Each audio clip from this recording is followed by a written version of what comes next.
welcome to the Monday evening.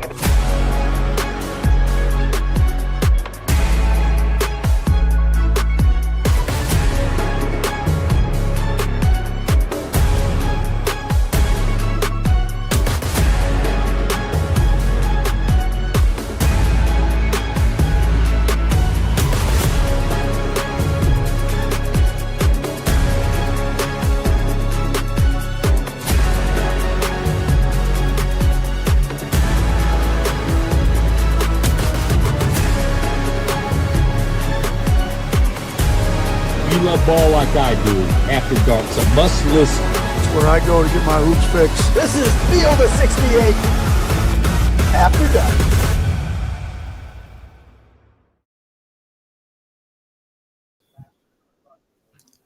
Hello and welcome to night 2, I guess afternoon number 2 of our weekend in Madison Square Garden, our weekend in New York City. And for the second time in the span of about 16 hours, Jeff, we came into a game in the Garden that was packed to the gills, that had two huge fan bases, that had all of the hype, all of the pomp and circumstance that you would expect out of a big non-conference basketball game here in the Mecca. And for the second straight, we got a dud. St. John's blitzed UConn. The final score ended up being 89-75. They were up by 18 at halftime. They were up by 22 early in the second half. Outside of one 4-minute stretch midway through the second half, UConn was outmatched and outclassed, and they were beaten by the Johnnies, by Rick Pitino. What do you make of this performance from St. John's? Well, they made shots. That helped. But as Rick just told me, their defense is really what leads to their offense, and they got good shots because of Devon Smith. He pushed it. He was able to get guys good shots. He knows they're not this good a shooting team. You're not going 8 for 16 and a half again, probably the rest of the season. But he also said, we're not quite as bad a shooting team as we've shown shooting. They were like 341st coming into the game from three. So, this team, the other thing that we can expand on a little bit more, but he's very concerned about Kadari Richmond's health. He said he couldn't even walk to the press conference. He might need him to take some time off. Most guys wouldn't have played tonight. And Kadari was awesome tonight. I mean, their whole team, that's the beauty of this team. They don't really have a superstar per se. They got a lot of guys that can hurt you. And, to me, it kind of starts with their guards. But Zuby has been such a find this year, something that nobody thought was going to happen. Last year you heard Rick complaining about, he didn't play hard. He said he played 34 minutes tonight and, never asked to come out of the game, was playing hard every possession. And that's Rick Pitino. Like Rick Pitino and Dan Hurley have a lot of similarities. What do they do best? They push the right buttons to motivate their players. Well, Dan Hurley doesn't have enough talent on this UConn team. Rick Pitino does. Yeah, they have enough to make a Final Four. And I told you this earlier, that I think that if they are going to shoot anywhere near this, they finished the game 8 for 19. If St. John's is going to shoot anywhere near 40% from three during the tournament, they are going to a Final Four. And they're not going to shoot like that. I love the fact that you just said it. They shot 8 for 19.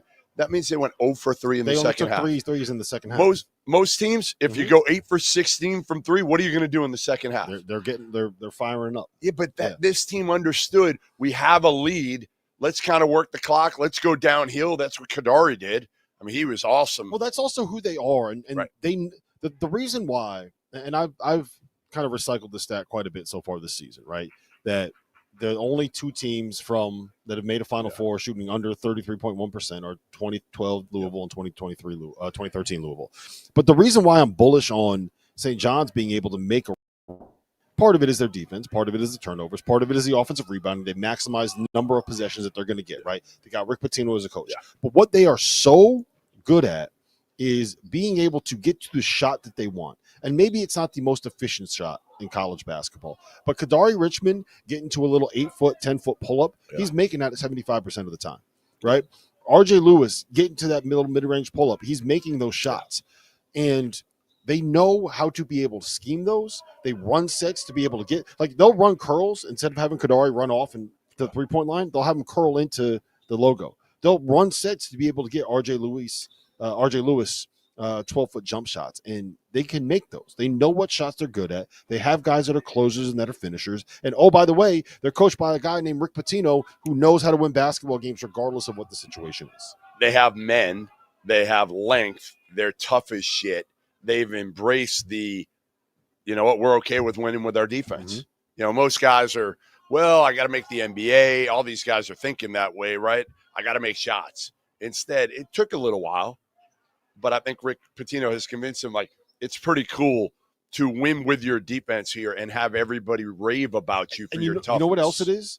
They realize, all right, if we're going to defend this way and we're going to play this way, we're going to win. And if we win, look at what the Garden turns into.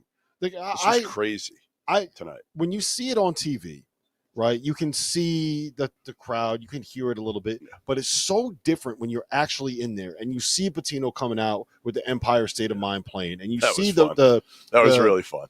And you see the crowd getting loud, and you see the way that they have the city has embraced this team, and it's very difficult. I said this the other night. It is so difficult in New York City to cut through the noise when it comes to all of the professional teams that are playing in here. Right, the Knicks, the Nets, the Giants, the Jets, the Yankees. But you have Mets. Rick Pitino, that helps. And you have, but yes, I mean, because he can. But here's the thing. Name, and then you win. Exactly. Sure, it's you have to win. It's a perfect storm. And does it matter how you win?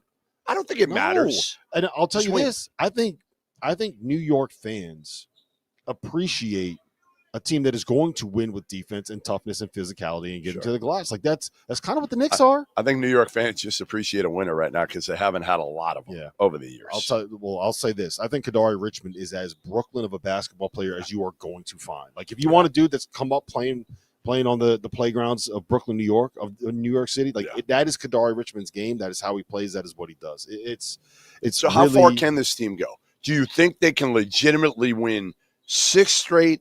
Obviously it's all matchup based. We know that when you get to the tournament. But is this a team that we have Auburn, we have Duke, we just saw Duke annihilate Illinois. Those two are probably at a different level. Then there's the next tier. We've talked about it. Alabama, Houston, Florida, probably the next tier. Mm-hmm. Tennessee maybe, somewhere around there. Is St. John's in that group, or do you have them a step back because offense? Because to me, if you have Tennessee there, how do you not have St. John's there? Because I think I have more trust in Tennessee's shot makers. Okay. Tennessee has Chaz Lanier. Tennessee has Justin Gainey. Tennessee has Zakai Ziegler. And I think all three of those guys. You know what Tennessee doesn't have? They don't have Kadari Richmond. They don't have RJ Lewis. They don't have Rick going. Pitino. There you go. Thank you. They don't have Rick Pitino. Yes. No, but in terms of where I would rank St. John's, we talked about this last night. I think it's Duke and Auburn, and then Houston and Florida, to me, are the top 4 in that order. Duke, Auburn, Houston, Florida. Then you put like Alabama, Tennessee. Tennessee is pushing that level. Yep. And I think it's a top 6. And then once you get past that, there's a lot of different teams that you can kind of throw in that mix. And St. John's, to me, is absolutely one of them. Like 7 to 15, I don't think there's really all that much difference. And look, when St. John's is making shots, part of the reason why it helps when you make threes because they're 3-pointers and they shoot a bunch of them and it's going to space the floor and all this. But the other part of it is it's as simple as when the ball goes in for St. John's, you have to take the ball out of bounds. When you have to take the ball out of bounds, St. John's gets into their press. Yeah. And when they get into their press, that's when they force their turnovers. Yeah. And they do it different ways. Sometimes they'll trap that first pass when it gets into the corner. Sometimes they're just completely overplaying as much as they can to try to get you to turn the ball over when they throw it in, and then they're just running back on defense in the half court. And Latula made a great point about this the other night. There's like a mental toll that it takes. Not just a physical. You get tired going up against that, but there is a mental toll that it takes where you have to go deal with that over and over and over again, and that's part of where UConn struggle. We'll talk about that here in a little bit, but our own Jeff Goodman was able to catch up with Rick Pitino after this game, and here's what he had to say about St. John's win over UConn in the Garden. All right, Rick, resounding win. Now you got the sweep against UConn. You're 15-2. You're on the verge of getting your first Big East regular season title for the Johnnies in 40 years. How crazy does that sound in year 2? Well, you never know what to expect, especially with all these new players. You got Kadari, we knew. Yeah. You don't know much about Davon. You don't know much about Aaron Scott. you know a lot about Zuby, and you don't know how they're going to mesh. We had problems early in the year of getting these guys to mesh defensively. And every single game they've gotten better and better and better. And tonight was indicative of two great halves, offensively and defensively. How nice is it to make shots? You made threes. I mean, well, I think Davon got us a lot of good shots. Yeah. He's so fast, and when he was out, we struggled a little bit. But we're not a great shooting team, but we're much better than the statistics show. So we're a decent three-point shooting team. It's not going to stop us from winning. No, your defense is unbelievable. I mean, when did you realize, you knew you had the personnel that could do this. When did you realize that you actually were going to do this? So every single day, I would show them 10 to 15 clips of the Oklahoma Thunder. Really? Why the Thunder? Because they draw 4 or 5 charges a game. They don't give the paint. They don't give the three. And I kept telling them, if a pro team can play this type of defense, you're capable of it as well. How much fun are you having? I mean, from where you came from, where you were 5 years ago, even at Iona, not being nationally relevant, not being in the hunt, and now having a chance to be nationally relevant and in the mix, maybe for a Final Four again. Well, I do owe it all to Iona, because the president and the AD flew to Real Madrid when we were playing them, Real Madrid game. They flew to Madrid to get me to lead the EuroLeague, which was having a blast. So I owe it all to Seamus Carey and Matt Glavoski for taking that trip and bringing me home. And going to St. John's, I would not have left. I was never moving again, and St. John's allowed me not to move. What do you think Richard Pitino's response is going to be on Twitter when you go back on Twitter right now? You know, he's very funny, very witty. He is. Is it really him though? Oh yeah, no. It's is he this witty? His sarcasm is 100%. It's great, but he's very witty. He's having a phenomenal year. You know, he loses JT Toppin, his backcourt. And I thought he'd struggle this year, so I'm real proud of him. All right, well, listen, good seeing you. Safe to say that Rick was in a good mood after this week. You think? You think? I mean, again, you have this crowd. You've come from where he's been, which is really anonymity over the last 5 years, even at Iona, right? I mean, he knew when he played UConn in the first round of the NCAA tournament. Yeah, they hung with him for what? I was there 10 minutes, 15 minutes. And then he was completely overwhelmed. It was a half. It was a half. Almost a half. I think it was almost a half. And now he goes against UConn. I know it was a half because I believe that they were trailing at halftime, if I remember correctly. And it was one of those ones where it's like, is this going to happen again? And then then the onslaught started, and it didn't stop for 18 months. It has stopped now. UConn is not the UConn that we saw the last 2 seasons. And I do believe if you watch Dan on the sidelines, that he knows that you can see that he kind of knows it. And right? The post game. And the post game, same thing. Mm-hmm. There was no pomp and circumstance with today. He wasn't working the officials at all. This was a Dan Hurley that I haven't seen in a little while, knowing he was completely outmatched by St. John's and Rick Pitino. Gave him all the credit in the world. Said how great they are defensively. You know, they're switchable is really what he said. Makes them so difficult on that end. They've got those long athletic wings, tough wings. But yeah, UConn, you know, they just don't have enough. They don't have enough bullets. And then when Liam McNeely shoots the way he did, and he played hard today. It wasn't like he didn't play hard. He's going up against RJ Lewis and Kadari Richmond and Simeon Wilcher, who, by the way, was awesome tonight. He did a great job in DR guarding him too. Yeah. Great job. And I mean, look, we can rehash this over and over again. UConn is just, they don't have enough pieces. And I do think that there is, if I have one criticism of the way that Dan has coached this year, it would be that his loyalty to his players is the reason why he gets guys to come back. You don't lose solo ball in the portal because he knows that he's going to be loyal to him and he's going to make sure he gets minutes. You don't lose Jalen Stewart after a freshman year where they didn't play all that much because those guys know that Dan is loyal and is going to reward them for staying with the program. So his loyalty is part of the reason why he's able to build that culture and build that continuity. I do think that it might have been a little bit to a fault this year because I think he's been too loyal for too long to Samson Johnson. Terrace Reed is the better option at the 5, and we've seen that in the last couple games. I think he didn't work in Ahmad Noel enough early on to get him ready to be able to be a backup point guard in these situations. I don't think Aiden Mahaney is the guy that he thought he was going to be at the point. No. And look, Alex made a couple of threes here tonight, but there was a long stretches where he was not good enough for the last couple of games. That's the biggest. And I feel the biggest thing. I feel for Alex Of too. course. It's part of what happened was they moved him when Lee McNeely got hurt. He kind of started playing a different role where he's the guy that's the second option. He's the guy that is the secondary creator. He's the guy that is being asked to do stuff on his own instead of being the finisher of those actions, the catch and shoot guy in the corner, the guy coming off of the curls to run. He's being asked to be more of a facilitator and a creator. And that's not him. And I think he struggled with it a little bit. And then I think he started realizing that I'm not playing all that well. Oh, no, I'm not playing well. I'm hurting my draft stock. Yeah. Oh, no, I'm hurting my draft stock. Did I just ruin my life coming back to school? Oh, no, I ruined my life coming back to school. I can't make a shot. Oh, no, I can't make a shot. I'm not very good at, like, he just has completely gotten in his head. And it was nice to see him make a couple. And the one saving grace from today, if UConn is going to have any chance to be able to make a run here, they need Alex Karaban to be the guy that he was for that 10-minute stretch in the second half. Confident. So the game kind of turned tonight. I'm sorry to be rambling, but the game kind of turned tonight. UConn gets it to 9. Then there's a steal, and Kadari Richmond gets a bucket at the other end. Then there's a stop, and then there's another bucket from Kadari Richmond. Gets a 13. Karaban comes down and shoots that like 30-footer off the dribble. Yeah. And it comes down to the other end, and then you get the tip dunk by Ejiofor. It gets it back to 16. Right. Yeah.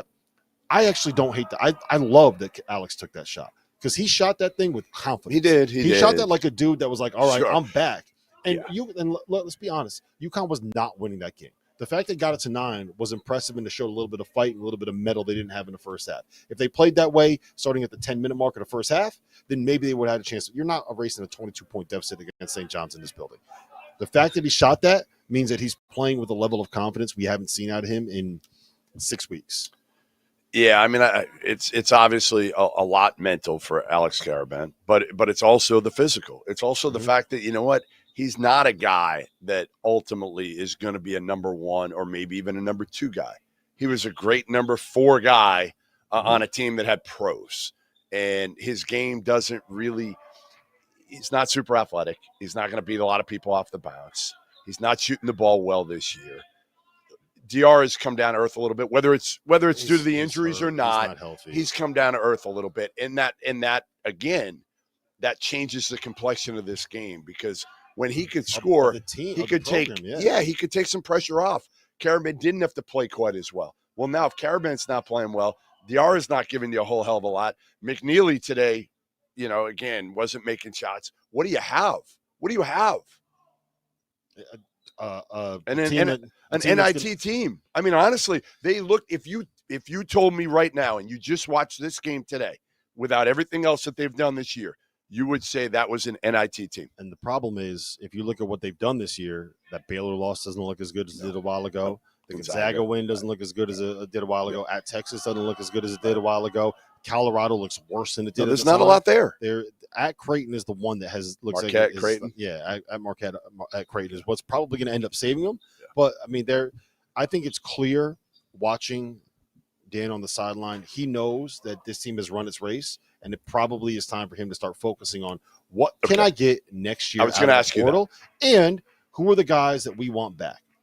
This is who I would say I want Solo back. Yeah.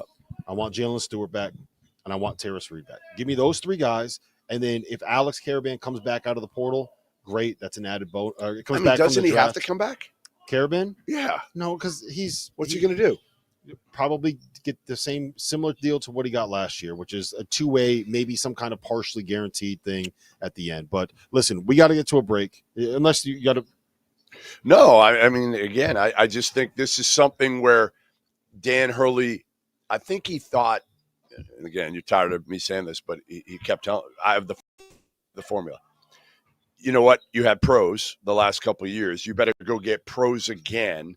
And ultimately, in this day and age, the formula, there is no formula. There is no formula with the portal. Here's where you're rolling the dice. You got Aiden Mahaney. You thought you had a guy that was going to be a dude and be a high-level point guard, and he hasn't played. Here's where I'll push back.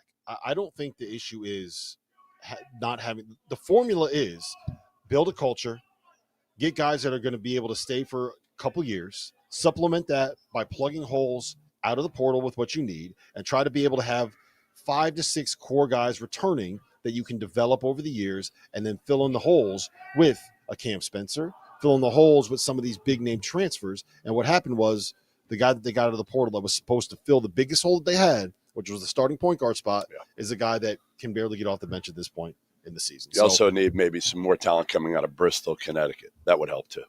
Look, if you get anyone that has a 7-foot lottery pick in their backyard, like Right. I don't think anybody is going to complain about that. But I mean, I don't think that UConn wins the title last year without Steph Castle. And honestly, like they've been unbelievable what Hurley's been able to do. They went on a run where they hit basically like 75% on every player that they brought into the program. Ended up being about the max of what that player could have been. Sonogo, Andre Jackson, Tyree. Like there was a run of that. Then they got lucky because the guy that they wanted out of the portal last year, Nick Timberlake, said, I'm going to chase a bigger bag. Yeah. I'm going to go to Kansas. And they were able to get Cam Spencer. This year, I think, is the first time that we've seen some misevaluations that haven't worked for UConn. But you're going to have those with It's the going to portal. happen. And it's You need a little bit of luck, and that's why what they did 2 straight years in this era It's incredible. Unbelievable. And even the thought of a three-peat. I mean, I think we bought into the Dan Hurley, mantra at the beginning of the season, the preseason, that they should be number 1. And we had them top 3 because It's Darabin Dan came Hurley. back and Dan Hurley was there. That's why they were number 3. And it's kind of gone through. I think right now is probably a bottom 10 percentile outcome of what this season could have been based on injuries and confidence and how things could have happened. But it is what it is. Listen, we got to get to a break. We have a special guest joining us afterwards. It is not John Fanta. It might be someone more talented than John Fanta. better looking than John Fanta, but he doesn't have glasses. So that's a little bit. You got some positives, you got some negatives. That's coming up after this break because we have to talk about the Indiana Hoosiers. They're dancing, baby. They're dancing in Bloomington. That's next. If you haven't heard by now, we have partnered with BetMGM for the season. We'll be using BetMGM lines to make all of our picks, and we'll have special offers for the listeners and the viewers of the Field of 68. Bet insurance tokens, odds boost, and what I love, a nice parlay boost or two here or there. Be sure to keep your eye out in the app for the Field of 68 specials that we'll be running throughout the season as well. So go download the BetMGM app to sign up today. College basketball fans, are you ready to take your hoops game to a new level? Whether you're a seasoned bettor or just trying to win your March Madness office pool, Rhythm is here to give you the edge this season. With data-driven predictions for every single college basketball game left on the schedule, Rhythm helps you maximize your bets. And as March Madness kicks off, Rhythm's insights will help you spot those plucky Cinderellas that you know are going to shake up the NCAA tournament. But that's not all. When Selection Sunday rolls around, let Rhythm's AI-powered bracket generator do the heavy lifting for you. This is the same AI tool that performed 35% better than the average ESPN bracket last year. And here's the best part. Rhythm pairs perfectly with our Field of 68 expert analysis, giving you the 1-2 punch that you need for the rest of the college basketball season. So don't wait. Download Rhythm today and get ready to see college basketball and your betting results in a whole new light.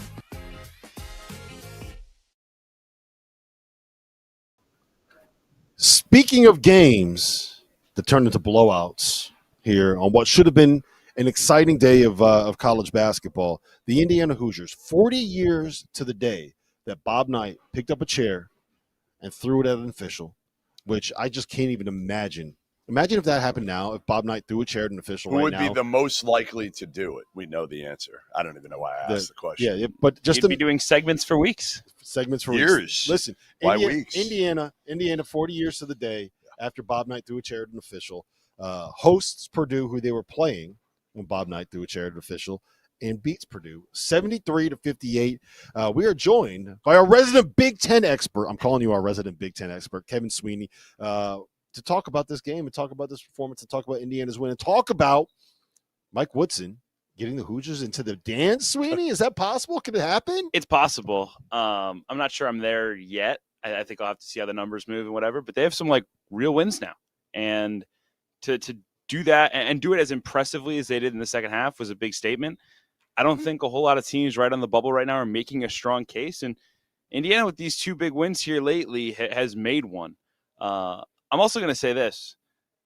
people have seen this on social media now. The chair, they brought the actual chair, supposedly. I'm still not sure I believe it's actually the chair. I believe it. But if this is actually the chair, I mean, Woody's got to travel with this thing. He's got to sleep with it, eat with it. Yeah, Everything he does has to be with the chair. I mean, the way they played in the second half, I mean, this chair's got to come with Indiana the rest of the season if they got any hope. That's the most impressive part about it, right? Is that Indiana was down 37-25 at halftime. They gave up a 24-4 run at the end of the first half, and it looked like I got to imagine it wasn't the loudest that Bloomington's ever been. It was rowdy at the start. It wasn't really rowdy when it was going into the break, and they come out in the second half.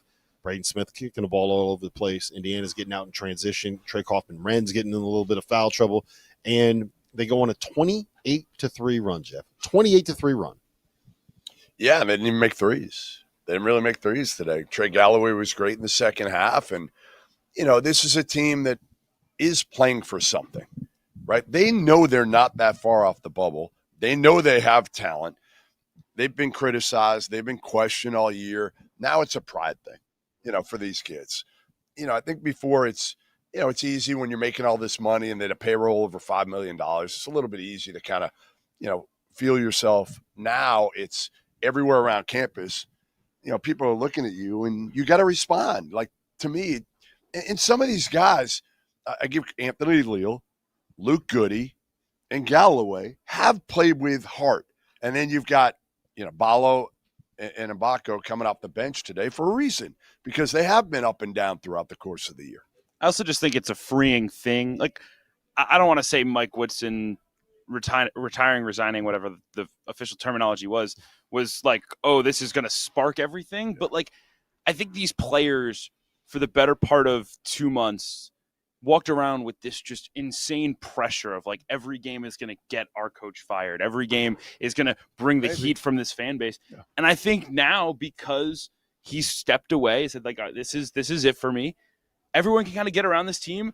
The team can say, all right, like, who cares? Let's give it a shot. Let's do it for Woody. Yeah, like, that's them, and I give them credit, right? Like, these guys have they could have called it quits. And I thought they did. I mean, the Illinois game was as atrocious a performance as I have seen from a basketball team this year.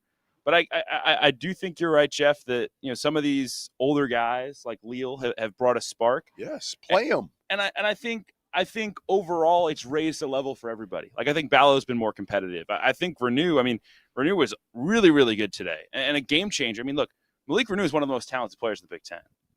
When he is... Talent is not the issue. When it comes to Indiana, talent is not the issue. How many times did we see him this season just not show up, roll over and die? But when they actually show up and they want to play, they won at the Breslin Center. No one wins at the Breslin Center. That's the sad part of this team is again, they're talented enough that they should have never been in this position. And now the question is, can they go? What do they have left? You looking at what they have left? Penn State on Wednesday should roll. Yes. Then they go out west and get Washington and Oregon. And then you come home end of the regular season at home against Ohio State. Could be a huge bubble game. I mean, this could be a run here. You could win. You could win them all. I mean, you probably should be in a position, talent-wise, you're more talented than all those teams, clearly. We're going to have Rocco Miller here to talk about bracket stuff in just a couple of minutes. But before we do that, I want to ask you guys about Purdue, because that's now 4 losses in a row for Purdue, who before that, we were talking ourselves into potentially being like a Final Four caliber team. And I think we know the flaws of this roster, right? They're kind of they're top heavy. They got a big 3. Those big 3 can be exploitable. I don't think they have a big 3. I think they have a big 1? A big 2. Big 2? Yeah, it's not a big 3. Fletcher Lawyer had 20 tonight. He's a good player. He's a really good player some nights. He laughs in the face of your criticism. I'm just saying, he's not a big 3. Like, come on. I mean, I just think in general, there's so much pressure on those 3 guys to be really good every night. And it's really hard for them to win high-level games if they don't get really good stuff from all 3. And the level that Braden played at for most of league play was ridiculous. And now that he's come back to earth a little bit, now that Kaufman-Wren struggles, I know. So much is on him. It's like unfair. And he plays so many minutes. Right. 2 years and he gets beat up, right. And he's not the biggest guy. Yeah. Like, there's just so much every possession that he has to do from the win. And, if you can get into him and disrupt him, it really derails individual games. And that was a really impressive thing about Indiana tonight, because I did not think that they were the kind of team that could disrupt him like that could be able to impact him defensively. And he had 6 turnovers. He didn't score in double figures like that. That was as good of a defensive performance as we've seen against Braden. And one thing that teams have started doing, it started with the Michigan game and the loss. Last 10 minutes of that game, they went to a 2-3 zone, and they basically sent 2 guys at Braden. They were just kind of like, you're not going to – Well, who else is really – nothing you're going to you do is going to – we're not going to allow you to beat us. And I think that's what teams are doing now. And the problem you run into is they don't really have another guy. And, frankly, we've said it all year. Trey Kaufman-Ryan has 8 blocks in the season. They don't have anybody on their team with more than 8 blocks in the season. The guy with the most blocks is averaging 0.3 blocks. Braden Smith has the second most blocks of anybody on this roster. They don't have rim protection. What was Malik Renault from the floor tonight? 7 for 7. What was Umar Ballo from the floor tonight? 5 for 7. Indiana got wherever they wanted, got in the paint, and that is when you have a combination of you struggle with turnovers, you struggle with interior defense, you struggle with defensive ability to pressure the ball. Like there's so many ways that you can kind of beat this Purdue team, and I want to be all the way in on them. Should have got one more transfer again. Probably. Listen, we Matt talked about Painter, that last night. Shaka. Before we move on, I want to bring in our guy Rocco Miller, who is the bracketologist. He is part of our Fielding the 68 show, the best bracketology show that exists. Kevin Sweeney, who was one of our hosts. Rocco Miller looking handsome there in where are you, Rocco? In New York City. He didn't want to come to the game. He's in New York. He just didn't want to come see Ducking us. us? So he ducked us. I got to sleep at some point, fellas. I don't know. I didn't mean to duck you. You were in Florida. You were probably – Rocco, haven't you heard we sleep in May? That's true. But some of us do scheduling in May, Rob, so I don't know. But no, it's good to see you guys. I look like an awesome atmosphere. I watched the game. So great for the city. Rick Pitino walking out. I saw your video, Goodman. That was awesome. So what's going on? What do you want to talk about? More fun. It was more fun for other people than it was for some of the people that are up here on this set right now. I want to talk about bubble teams, Rocco, and I want to start with Indiana. How far are they from the bubble with this win over Purdue? They're now 16-11 on the season. Their metrics are not the best that we've ever seen. They got a couple good wins. They won in the Breslin Center. Is there a real chance that Indiana can make the NCAA tournament? There is. You could actually take them now if you wanted to. They have a very similar resume as Oklahoma last year. I don't know how much you remember of that, but they were 4-12 in quad one, and they were about to get in until all those bids got stolen. Right now, Indiana's 4-11. So it's they're in that cusp. I think the problem with Indiana is they have 4 real wins to look at in that quad one. The one, of course, today with Purdue, the big one at the Breslin Center. And then you got to go all the way to the second half of quad 2 to get into their next set of wins. So they're 6-11 through quad 2, but those are bottom quad 2 wins. And then you go all the way into quad 3 to get to 12-11. So you could take them, but I just think their win percentage is a little too low for my taste, and I'd like to see them get a few more wins. All right, we got Penn State at Washington, at Oregon, Ohio State at home. If they go 2-2 in that run, is that enough? No, because those are not tournament caliber teams. I give me 3-1, and we can probably get there. All right, Arkansas won yesterday. Yep. We had them on Friday's Field of 68 as one of the first 4 out. Obviously, a great win there against a tournament team, a locked tournament team in Missouri. Where does that put John Calipari's Razorbacks right now? Yeah, I think they're still fighting the wins and losses battle. They're right now 4-9 in quad 1, so a little better than Indiana. But when you look at those, I call them meaningful games when you get rid of quad 4. So you get rid of quad 4, and Arkansas is still 2 under 500. What they're telling the committee is that they're still, from a full body of work standpoint, a losing team that you probably shouldn't select. But at the same time, we're watching these games. We see this team growing and getting better, picking up big wins, as you do in that league. But I still think they probably need to finish 3-1 to feel good about their chances. I don't know if 2-2 is going to be enough, just because you have to factor in so many other variables. Bids are probably going to get stolen in some of these tournaments, whether it's the WCC. Like, I pay attention to WCC. The American's obvious. The Atlantic 10 might have one. The Big West could have one. So I just think if you're an Arkansas fan, set yourself up for realistic expectations, you got to have a 3-1 finish. But I like their finishing schedule. I know they get South Carolina, Vanderbilt, Texas in there, so some very winnable games. So the Hogs are going to tell us if they belong or not down the stretch here. Rocco, how has this weekend been in your estimation for some of the mid-major bubble teams? Whether it's Boise, I know who's hunting around in the Mountain West, UC San Diego trying to maybe sneak in. I know VCU got the huge win over Mason. What are you seeing in terms of those teams that can maybe sneak in if they don't win their conference tournaments? Well, I think we got to start with UC San Diego. That team needs to be all the way in. They have a big game Thursday at Cal State Northridge. Might pop in on that one, but yeah, I think just the way they're performing, they've gotten into the top 35 in Ken Palm. They've won at Utah State, which is a really brutal building to win in. They won by 18 at Irvine. It's really hard to just keep winning the way they're winning night in and night out. So certainly beating Hawaii by nearly 40 yesterday didn't hurt their chances. George Mason's the team. I think that's going to be really interesting now that, we'll project VCU as the A10 champion for tomorrow's exercise. George Mason's got a big collection of wins, but no wins against the field. So they're a very debatable team, one that I'll probably chew on into tomorrow morning. You have to look at that crazy loss they had to Central Michigan earlier in the year. They lost a game to East Carolina. So they've got a wide variety of results, but at the same time, they've won a lot of games. And depending on the committee, the committee this year has 7 members of the 12 that are from non-Power Fives. I think that could matter for a George Mason, or it could matter for a UC San Diego. VCU obviously now pulling into first place, owning the tiebreaker for the 1 seed, in great shape, and their metrics are awesome. They do have the one bad loss to Seton Hall. Sorry, Dagan, but it's still a bad loss. But yeah, you like where VCU's sitting for sure.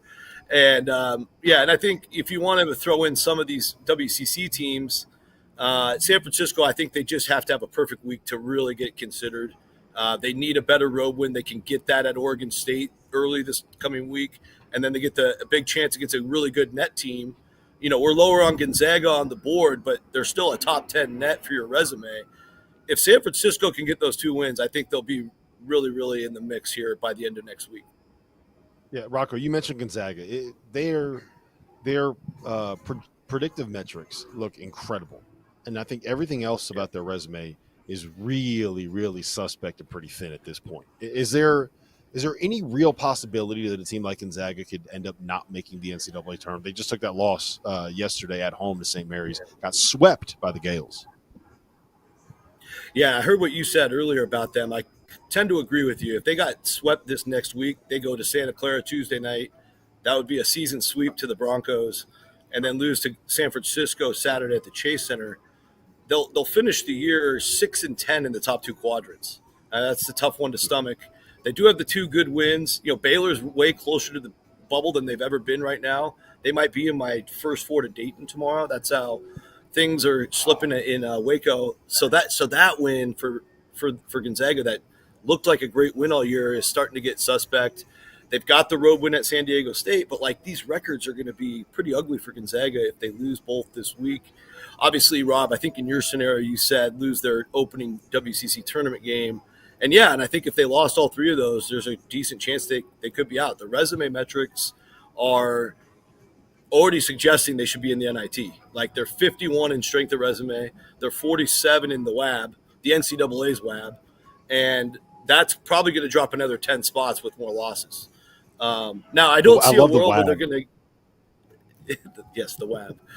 Wins above bubble, for those who do not know. It is on the team sheet this year, and it's a very sexy term for us bracketologists. What does it mean? To explain for people me who have no idea what it is. Well, okay, so there's it got introduced several years ago, and those of us like Kevin and I and some of our other friends in the college basketball sicko world, we love the stat because basically what it's trying to say is if every single team in the country played your schedule, this is what record you would need to have to be above the bubble. So there's an algorithm there to say, it cuts off around 43 or 44, where the at-large usually cuts off. And so if you look at it, like Torvik's got a version of it. The NCAA built their version of it, I think with a similar formula as Torvik, but they're using the net. So if you're, if you're getting in the weeds on this stuff and you're looking at both websites, you're seeing a differentiation there. But I think it's important because we run out of ways to compare, right, Jeff? Like, how do you compare a WCC team to an SEC team? Like, if you're comparing Arkansas and Gonzaga, well, this wins above bubble metric gives us a fair way to treat each other's results, and that's the purpose of it. So if they get stuck, it's just another thing you can turn to kind of break the tie. I appreciate you doing that, because if Sweeney had tried to explain that to me, there's no way in hell I would have understood it. So thank you, Rocco. I totally got it. I got you.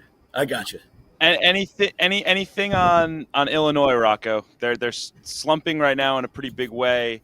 I assume they're still safe to make the field at the moment. Obviously, if you lose out, things maybe get interesting. But where have they fallen in the seed list with this, especially the fashion that they lost yesterday?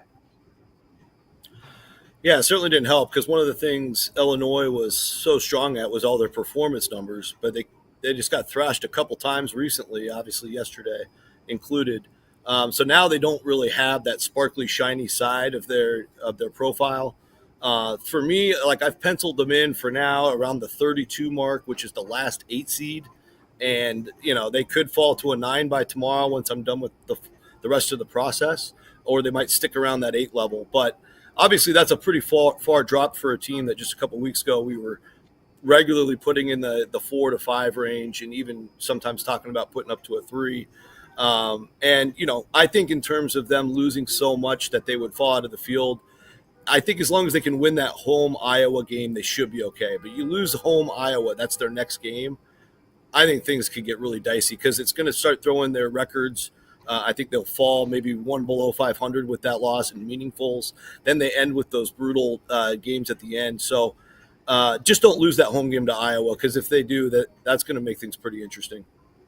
What about UConn, Rocco? UConn has their best wins this year. Baylor doesn't look anywhere near as good as it did at the time. Gonzaga, we just talked about, maybe they're not making the NCAA tournament. At Texas really does not look all that impressive. There's a real chance that all 3 of those teams are, like, at best 10 seeds, at worst in the NIT. Winning at Marquette doesn't look as good as it did a couple of weeks ago. They got that loss to Seton Hall that is going to weigh down their resume. Is there any possibility of this team not making it in? The rest of their schedule is Georgetown at home, at Providence, Marquette at home, Seton Hall at home. Yeah, I think UConn's going to get in because the top of their resume is excellent, especially compared to the bubble. So you look at the top 5 results in Quad 1A, they're 4-1, today being the only loss. But they got the Gonzaga thing can get really confusing, because you're going to see them somewhere in the 30s on our board, which is like 8, 9, 10 seed range. But they're still, the committee's going to look at that as a top 10 win at the top of their resume. Then you add road Marquette, road Creighton, road Texas. I mean, that's those 3 road wins in a row plus the Gonzaga win. That's a lot better than what the bubble has to offer right now. The Baylor win helps, of course. And Xavier could work their way into the field soon, so they've got to win against them too. And I think their record is at a point, like if you look at that meaningful record I keep bringing up, they're sitting right now at 13-9. So even with a tragedy and losing everything from here, you could still select them, right? So I feel like UConn's going to find their way in. All right, Rocco, where are you going next? I saw you kind of by accident the other night. I think you were on the beach, and then you headed over to FAU afterwards. Where are you headed next? I think we lost Rocco. Rocco didn't like that question. Rocco didn't like. He's got to get to his next game. No, you know what the thing is? Rocco doesn't want any. I'm it's a going to be mystery. down here in New York City for a couple days. So, All right, Rocco, yeah. Thanks, man. Rocco, appreciate you, man. Can you hear me okay? We won't tell anyone where he is. As soon as we ask Rocco where he is, the internet goes out. Oh, it's a mystery. No one can know where Rocco Miller is. We should start playing that game, right? Where's Rocco? Where in the world is Rocco Miller? Next year, If anyone listening to this, if you ever see Rocco Miller at a game, take a picture of him, tweet it at us. Or anybody who even looks like Rocco Miller. If anyone looks like Rocco Miller, take a picture of him, tweet it at us and let us know that you saw Rocco Miller at a basketball game. Listen, when we come back, we have some more games to talk about. Memphis got themselves a big win, and I want to circle back on the Indiana conversation because there's a little bit of intrigue there when it comes to the coaching search, when it comes to who could end up getting hired there, and when it comes to what happens if Indiana actually does make the NCAA tournament. That's next.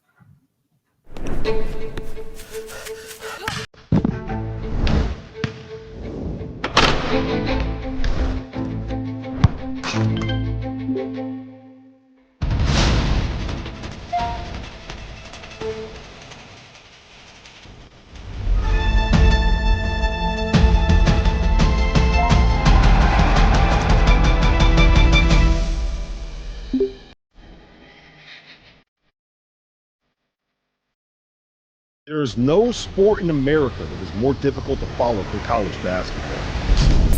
It can be overwhelming. That's where the Field of 68 Daily comes into play. The Daily is your go-to source for injury updates, recruiting news, and transfer portal additions that actually matter. For just $50 a year, get access to the same information that your favorite team's coaching staff is subscribed for. Quality content can be hard to find in the college basketball space. The Daily is here to help you with that. Would you be surprised to find out that the Field of 68 is home to more than 35 podcasts? More than 25 team-specific podcasts that are hosted by the people that know what fans want the most. The Goodman and Humble podcast, the DTF podcast, the A10 Insider podcast, and the Mountain West podcast. But wait, there's even more. The Field of 68 will be launching the ACC Insider podcast this year. Subscribe to this channel and come along for the ride. Welcome back to the Field of 68 After Dark, live from Madison Square Garden. Second straight night we've been live here. Second straight night we have done so after a miserable game. Just for the record, I just want to say that the two games that I picked that we go to this year, Auburn, Tennessee, which was a rock fight, but it was an awesome game, right? And then Kentucky, Tennessee, which was another awesome game that Kentucky was able to win, despite the fact that their second point guard went down with injury again. Goodman's three games that he picked: Marquette at Villanova. I did not pick Marquette Villanova. Duke, Illinois, which was the worst blowout I've ever seen in my entire life, and UConn St. John's, which was another blowout. So from now on, Sweeney, if we have to go to a game, you're the one making the decisions. Better decision for us this weekend would have been Michigan, Michigan State on Friday, something around there on Saturday, maybe Oregon at Wisconsin, and then Purdue, Indiana on Sunday. So let's talk about the Indiana game. Sweeney, I have not heard your list on who you think can get hired at Indiana and who you would hire. So give me the three names that you feel like are kind of in the mix there, and then who you would hire if you were the guy making the decision. Look, I mean, I think Goodman has talked about TJ Otzelberger. I do think he's the next call. Right? Has he? I didn't know Goodman talked about TJ Otzelberger. If you're doing the job, hire TJ Otzelberger, please. Just work through the list, right? Like, you may not get him. It's going to be hard to convince him to leave Iowa State. But, I mean, it's different at Indiana. Like, there's a different level with this job. I don't know what's going on here. They're testing the Big East tournament warm-up songs, which is actually pretty awesome. So, yeah, we got a hype music to talk Indiana coaching search. But, look, I think you call TJ. I think from there, look, I think I would talk to Buzz Williams. I would talk to some mid-major guys. Like, I would talk to Ben McCollum. I would talk to Jared Calhoun. And I would see what happens when I get the amount of resources that it takes to win at Indiana. Like, if you give those guys resources, they're all going to win. Like, if Indiana truly believes that this job is as good as they have operated for this long, then they can win with a lot of guys. And I think Buzz Williams would be one of those guys.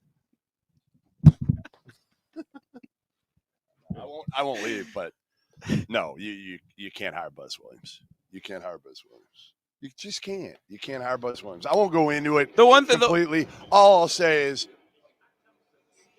Buzz is an acquired taste, okay? He's an acquired taste. Indiana's never employed an acquired taste before. They're not hiring Buzz Williams, just so you know. They're not hiring Buzz Williams. I'm not sure they're going to get TJ Otzelberger either, but Buzz Williams, if you look at the track record, the guy can coach. There's no question he can coach. Whenever he leaves somewhere,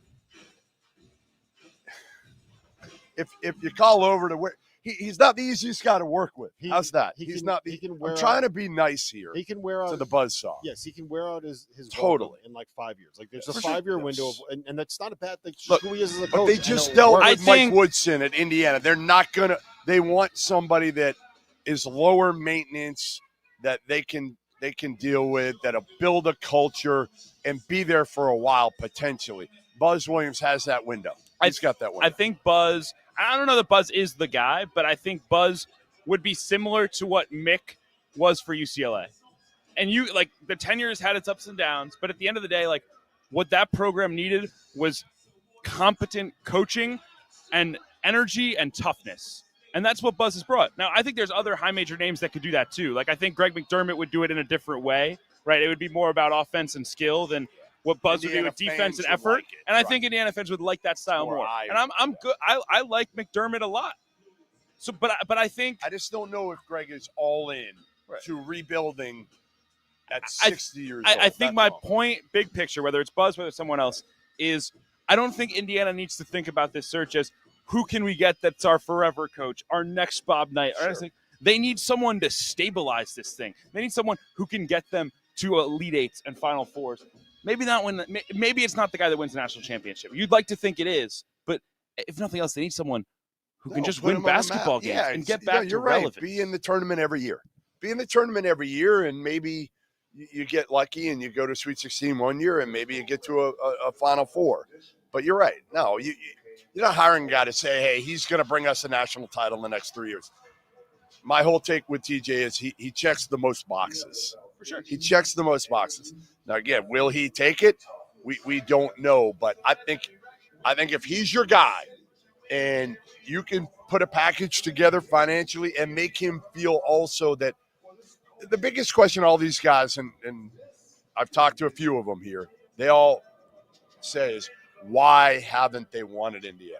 What's wrong with Indiana?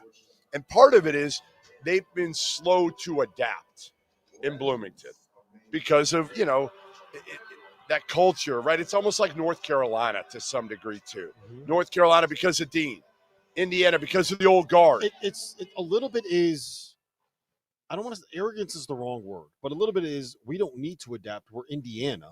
We can do what we have to be able to do. Right, and I will also say, and I don't know if you guys agree with this. We talked about this the other night.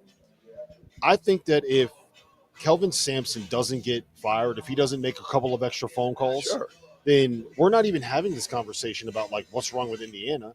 Their issue isn't they haven't been able to get a guy since Bob Knight. Their issue is they had the guy, and it didn't work out because of a couple of extra phone calls. I bet 1,500 or so, but sure. Whatever. I mean, it's phone calls. Like that's. I know. But at the time, it was illegal. I'm with you. I just don't like when people are like, well, the Will Wade. Like, who cares? Everybody's paying everybody now. Those were the rules when they broke them. Okay, so they were rules that they broke, and Kelvin broke them knowingly multiple times. So I hear you. The rules were probably stupid. On the phone, like he's not a text kind of guy. I got you. He's just a big talker. That's all it is. He is a big talker. He is a big talker. But you can't live in history of like Kelvin Sampson now. You got to move it forward. And who is that guy? I agree with that. Who is that guy that can sustain it? I think TJ's the best pick of anybody on the board right now. I don't think there's like, other than that, there's a guy that you look at and you're like, no brainer. Brad Brunell's probably the safe pick, right? But Brad, let's face it, Brad's been on the hot seat for a long time. He's been great. He's clean. He's low maintenance. We know he can coach. He checks a lot of boxes, but you're not winning the press conference with Brad Brunell. The only thing I would say about that, and I think you're right, like there is no Dusty May. There's no there's no one that you say like, we got to get him. We know it's going to work immediately. And I think it would work immediately with TJ. To me, the answer, if this was 2018 instead of 2025, Greg McDermott would be the no-brainer. Sure, hire. but he's the 60. no-brainer hire. I just don't know. And he loves Creighton. He does love Creighton, and Creighton loves him. So just like TJ would be a hard sell, Greg McDermott would be a hard sell too. Yep. All right, last thing I'm going to ask you, and we're going to get to toast of the night. If Mike Woodson, what does Mike Woodson have to do this year for Indiana to say, we can't get rid of him? We can't get rid of you? Like, let's just say they're already out of it. The fans are. I mean, I guess he'd have to make the Final Four. Yeah, like making a run, Elite Eight. I guess Elite Eight, some sort of run where it was like, because then you'd have the Quinn Buckners and everybody backing him again. How would you do it? Like what? Like This what do you team has have? What shown would he have to say? Like, And he would just say, I'm having second thoughts and I'm not stepping down. And what would Scott Dolson do that? Now, there's already a financial, I'm sure, an agreement. I was going to say, like, I feel like the contracts have been written. It would be hard legal. It would be hard legally, but again, if the contract's he'd not have signed, the backing of everybody, and that includes the students and the fans. This team is not capable of putting together stacking wins like that. They're not capable. I've seen them play too much. Remember when we said that about UCLA in 2021 and they made the Final Four? Like, yes. I'm here for the mess. I'm here NC for State the drama. and Kevin Keats were in the Final Four last year. Yes, Nothing, you're right. We can't rule anything out. Possible. Yes, you are You're 100% right. Sure. Indiana is going to pull an NC State this year. Let's go, sweetie. Come on, I'm rooting for it, man. Make the YouTube title that right now. Yes, I'm here for the mess. I'm here for the drama. I think it would be great content, great feeder for it to happen. It'd be interesting. Yeah, we'll see. All right, toast of the night, Sweeney. Let's get to some toast of the night. I'm going to toast to this building. I know the games were not as good as anyone wanted it to be, but to have college basketball feel this big in this city was awesome, right? Like, I mean, for St. John's people to get behind this team the way they have, for the energy in the event that the game was last night with Duke and Illinois, I mean, it's great for the sport, and I'm excited to be back here sometime soon. Yeah, Rick Pitino. How do you not toast to Rick Pitino? Look at what he's done, right? Look at what he's done to make St. John's relevant in year two. Sean Miller said it, right? I mean, Sean Miller, it's Bill Self or Rick Pitino are the two best coaches in college basketball right now. We've kind of forgot about Rick Pitino, but it's 72 years old. Look at what he's done. What? That's not a knock on Dan Hurley. That's the truth. Body of work.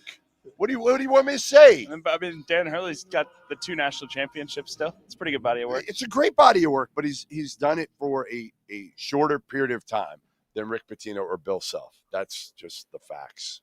I disagree with you. I think you're right, but it's just whenever you say anything against Hurley, it just makes me laugh. I'm not saying it against Hurley because you hate Dan Hurley. Is he in the Hall of Fame? He will be. Not yet. He will Yes, back, he will be. back-to-back title. He's going to be in the Hall of Fame. That's what it is. Listen, my toast is going to be to the St. John's fans for what they've built here and the environment that they've cultivated here. Like this was a cauldron in here tonight, and it's awesome. One of them yelled at you. He did. No, he told you to eat shit, and then he looks at me. He goes, "You too, Dauster," and I blew him a kiss. So actually, toast of the night goes out to that guy. He's got a beard. He needs to start eating some salads. You know who you are. Listen, this has been great. It's great seeing you guys. Sweeney, it's great to see you. Goodman's going to go catch a flight. He's got to be in Auburn, Alabama tomorrow. But this has been a blast. It's always fun to get on the road. Hopefully next time we travel somewhere, we are going to be able to have better basketball games. Or at least warmer weather. Like one or the other. Like, 24 degrees and 24-point blowouts. Right. So listen, it's been the Field of 68 After Dark. We're going to be here all week, 11 o'clock. Make sure you check out Fielding the 68, Kevin Sweeney, Rocco Miller.